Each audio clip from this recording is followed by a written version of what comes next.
टूट गई आप, 10 में से 7 सांसद साफ। 2012 में आम आदमी पार्टी के गठन के बाद से लगभग 1.5 दशक में यह पहली बार है जब आपको इतना बड़ा और गहरा झटका लगा है कि पार्टी की नींव हिल गई है। आपके 10 राज्यसभा सांसदों में से 7 ने एक साथ पार्टी को अलविदा कह दिया है और महज कुछ घंटों के भीतर हाथ से झाड़ू फेंक कमल थाम लिया है। इस चुभने वाले झटके के बाद आम आदमी पार्टी ने इन सांसदों को गद्दार की संज्ञा दी है। हालांकि आप में इस टूट की टाइमिंग बड़ी दिलचस्प है। जब गुजरात में आज ही की निकाय चुनाव प्रचार का अंतिम दिन था और इस चुनाव को 2027 के गुजरात विधानसभा चुनाव के सेमीफाइनल के रूप में देखा जा रहा था। ऐसे में 28 अप्रैल को निकाय चुनाव के नतीजे इस टीस की पीड़ा को कम करेंगे या घाव और गहरा करेंगे, परीक्षा इसकी भी होगी। देखिए, टूट गई आप, अब क्या करने वाले हैं केजरीवाल।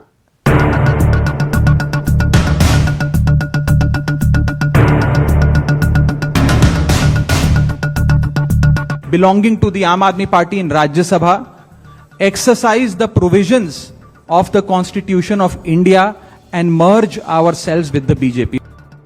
पहले बीजेपी में शामिल होने का ऐलान और फिर शाम होते होते राघव चड्ढा ने आपके 3 सांसदों के साथ बीजेपी के लड्डू का स्वाद चख लिया। जिस आम आदमी पार्टी से इन्होंने राजनीति का ककहरा सीखा, जिस पार्टी से राज्यसभा तक का सफर तय किया, उसके साथ रिश्तों में ऐसी कड़वाहट कि बीजेपी के लड्डू ज्यादा मीठे लगे।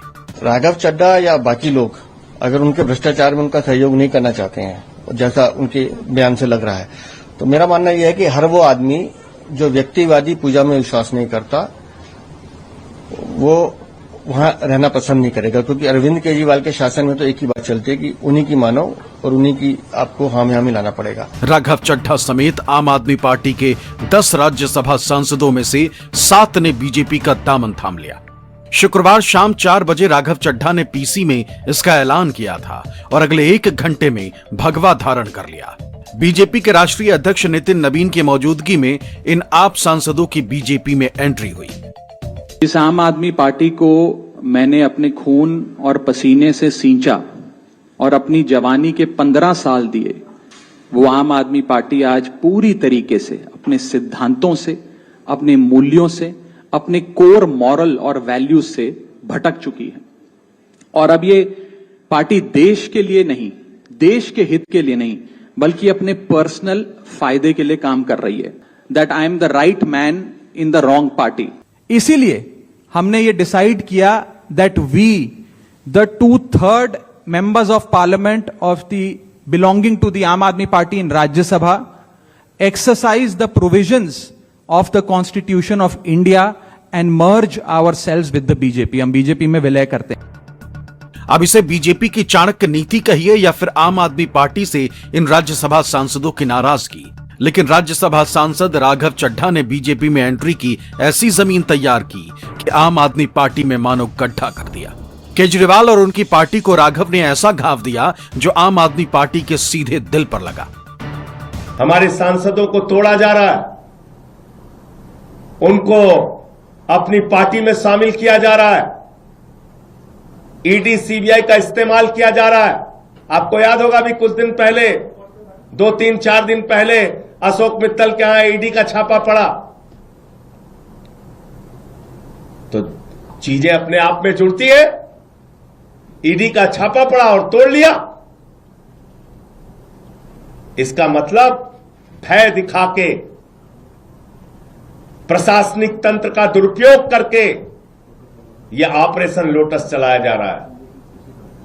मैं फिर दोहरा रहा हूं, पंजाब की जनता इन गद्दारों को कभी माफ नहीं करेगी। आम आदमी पार्टी के 7 सांसदों के खुद के पाले में आने से राज्यसभा में बीजेपी का समीकरण तो बदलेगा और स्थिति भी मजबूत होगी।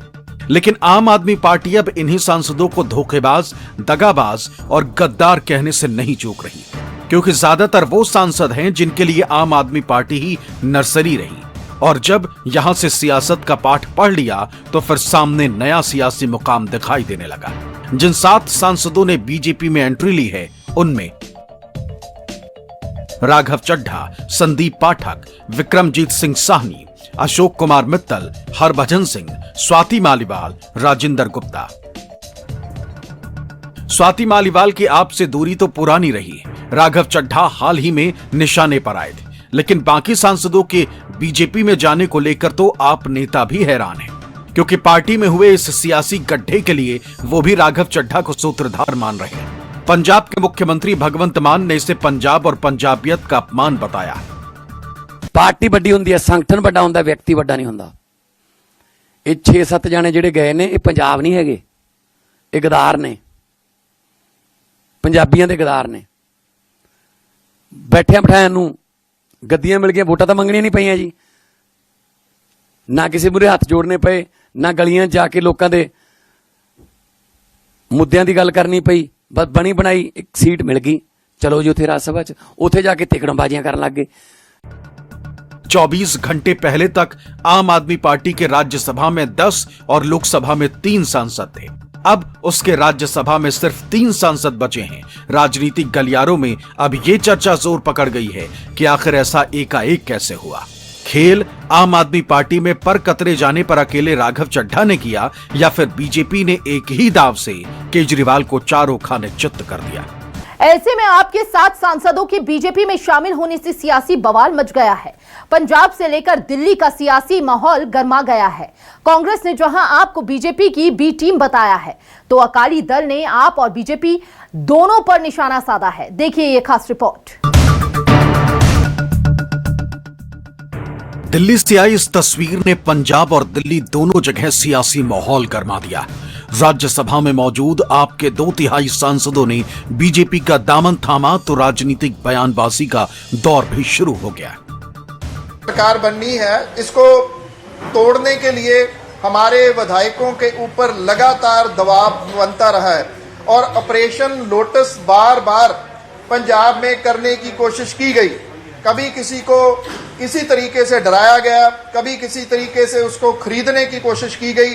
हमारे विधायकों में से कोई टूटा नहीं।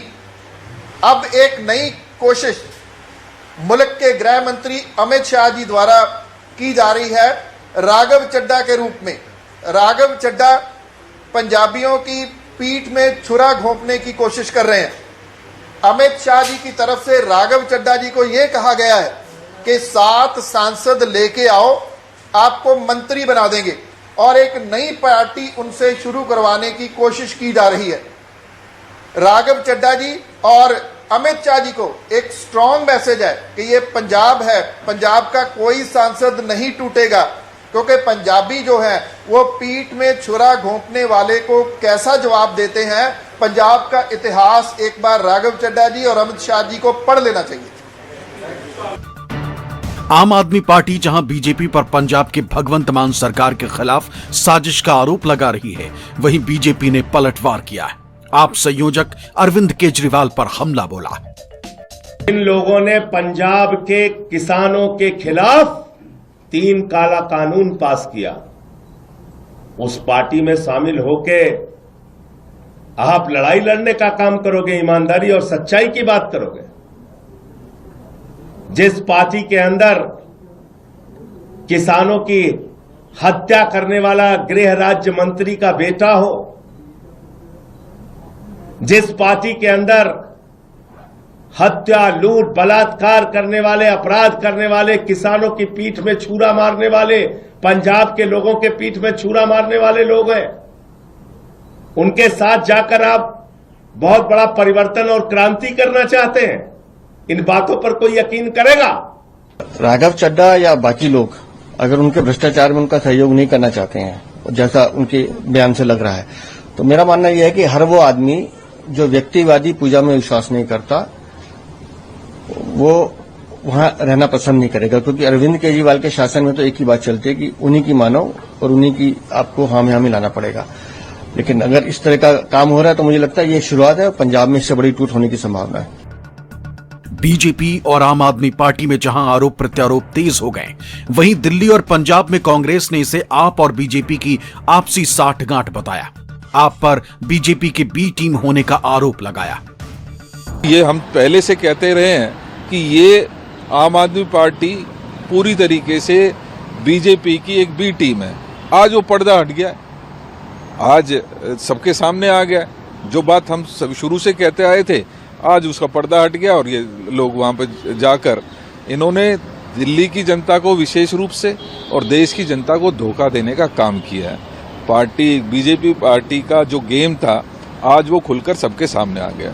यही बात कह रहा हूँ। आम आदमी पार्टी सुचेत रहे, ऐसा ना हो कि आपके 50 विधायक एक दिन में ही बदल जाएं। ये तो सांसद गए हैं। जब पार्टी इस तरीके के फैसले लेगी,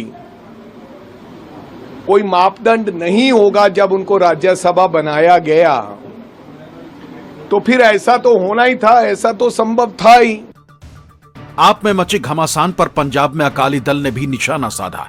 विक्रम मजीठिया ने कहा कि पहले से पता था कि ये सांसद बीजेपी में शामिल होंगे। सेता सबनों पता सी कि ये जितने एमपी हैं ये जाने बीजेपी में थे, और अफसोस की बात यह है कि पंजाब है सफर, क्योंकि ये जितना 5 साल 4 साल जितने भी एमपी ये रहे हैं दिल्ली में, कभी पंजाब के पानियों की बात, पंजाब के बॉर्डर इलाकों की बात, पंजाब की किसानी की बात, पंजाब की इंडस्ट्री की बात, पंजाब के टेरिटोरियल इश्यूज की बात, पंजाब के कैपिटल चंडीगढ़ की बात, पंजाब की यूनिवर्सिटी की बात या भाखड़ा ब्यास मैनेजमेंट की बात कभी नहीं करी। आपके 7 सांसदों के पार्टी छोड़ने से अब राज्यसभा में आपके अब 3 सांसद रह गए। लेकिन सवाल उठ रहा है कि जिन सांसदों को पार्टियां अपने हिसाब से चुनकर राज्यसभा में राज्य के मुद्दों को उठाने के लिए भेजती हैं, क्या उनकी राज्य की जनता के प्रति कोई जवाबदेही नहीं होनी चाहिए? Bureau report, news 24।